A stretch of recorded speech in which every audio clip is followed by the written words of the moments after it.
all of y'all. What's going on? I've got a pretty long commute this afternoon, and I've got nothing better to do, and instead of just listening to talk radio for 2.5 hours, I figured I'd take time out of my busy traffic endeavors to discuss the big UFC news as of late. Earlier this year, I did a video laying out some reasons why I think Ultimate Fighting Championship would be wise to pick up CM Punk, Phil Brooks, for at least one or two fights in the UFC. Well, the big news coming out of UFC 181, not, Lawler winning the welterweight championship, which in itself is just weird. The fact that we're in the year 2015 and Robbie Lawler, of all people, is the welterweight champion of the world. That's not the big news. The big news, of course, is CM Punk. It's official. He's done with the pro wrestling. He's going into the legitimate world of mixed martial arts. And I think it's a great move.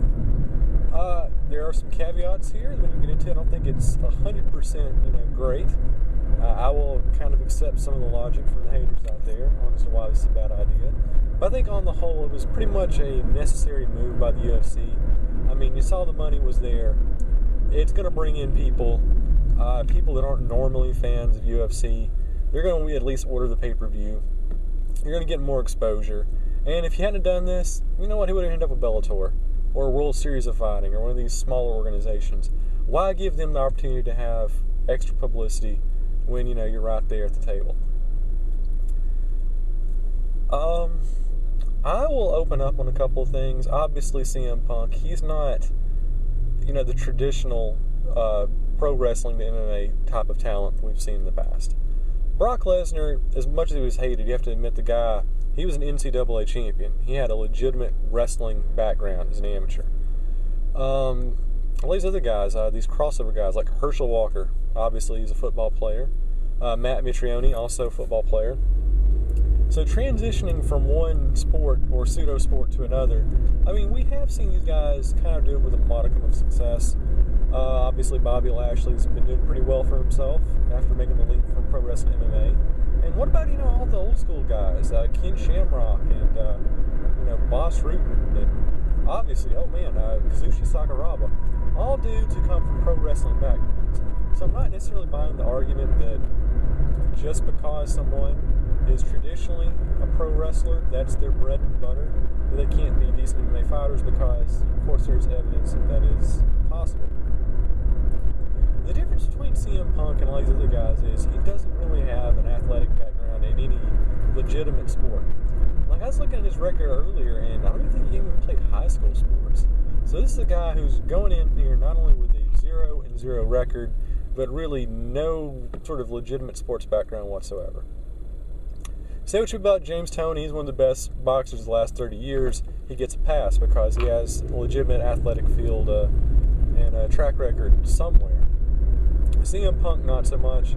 He's been training, he's been doing the sparring and jiu-jitsu for a couple of years now.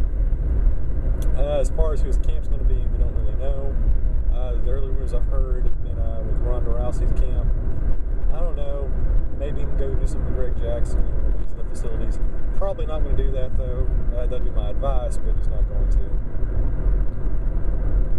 So do I expect CM Punk to do well in the UFC? Well, not really. I mean, I think he's probably, like he said in his promo, he came in there to either dominate the sport or get destroyed. And I think he's probably going to get destroyed. But I think it's not really necessarily bad for business. I mean, to have a guy go in there and put on a halfway decent showing in a losing effort, I don't know what the downside is. Obviously, there's a lot of really terrible pay-per-views put on by the UFC this year that I would not even think about ordering in a million years. Who did we have? We had TJ Dillashaw fighting Joe Soto on pay-per-view. They're asking us to pay $50 for that. I don't think I'm going to be doing that. And suddenly, you put CM Punk in a freak show matchup on the undercard. Well, I might actually get out of my house and go to Buffalo Wild Wings to go see that, because it has appeal to me. It's something interesting. And the atmosphere, the dynamics. I mean, even if it's not going to be a great fight, which it probably won't be whoever he takes on, I mean, at least you got the entertainment there. You're going to have the crowd absolutely hating his guts. You're going to have the casual fans there. They're going to have their heart broken. I mean, it's going to be entertaining. It's going to be great. As much as we like to clown on the James Toney fight, it was entertaining. And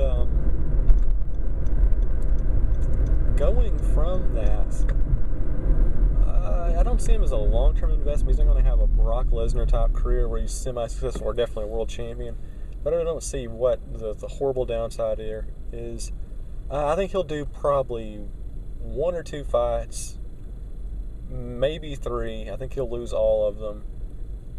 As far as his division, he's not doing 205. He told us that. He's thinking about doing middleweight or welterweight, which are really 2 of the strongest divisions in all of the UFC.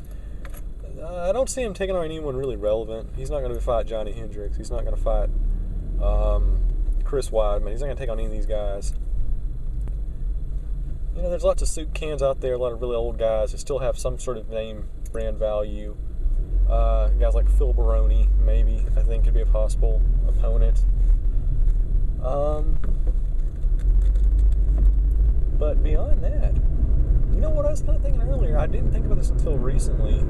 Sorry about that, there's traffic going on. I didn't think about this until recently, but what about the idea of perhaps getting some guy in a lower weight class to jump up 1 or 2 weight classes to take on CM Punk? Which I think would be a pretty effective way of doing things, because you get a guy who's probably kind of languishing, you know, in the 155 department, or even the 145 department, that really wants to make a name for himself. He's going to jump at the bit, take on CM Punk, because I think it's an easy fight. And because of that weight difference, that them having to jump up in a weight class, I mean, you at least have the auger of making it competitive for CM Punk. He might go in with a natural weight advantage. At least taking on dudes having to jump up weight classes, and that might make it a little bit more of a fair matchup. So I think there's plenty of guys you could bring out. Lots of dudes. Kid Yamamoto, I think, is a guy with really big name value. You know, make him put on 30, 40 pounds. Why not? I mean, the guy's going to lose his job anyway. He's going to have an opportunity to make himself famous, might actually redeem himself. Takanori Gomi. I mean, all these guys, plenty of dudes. Joe Lozon.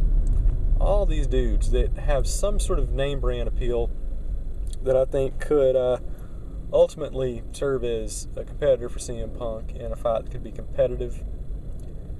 And I don't know, probably going to see Punk in the Octagon around April. It's time for WrestleMania, because that's what Dana White and boys do.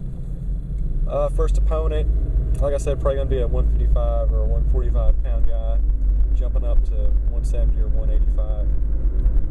Like I said, don't see him as a champion. Don't see him as a threat in any way, shape, or form.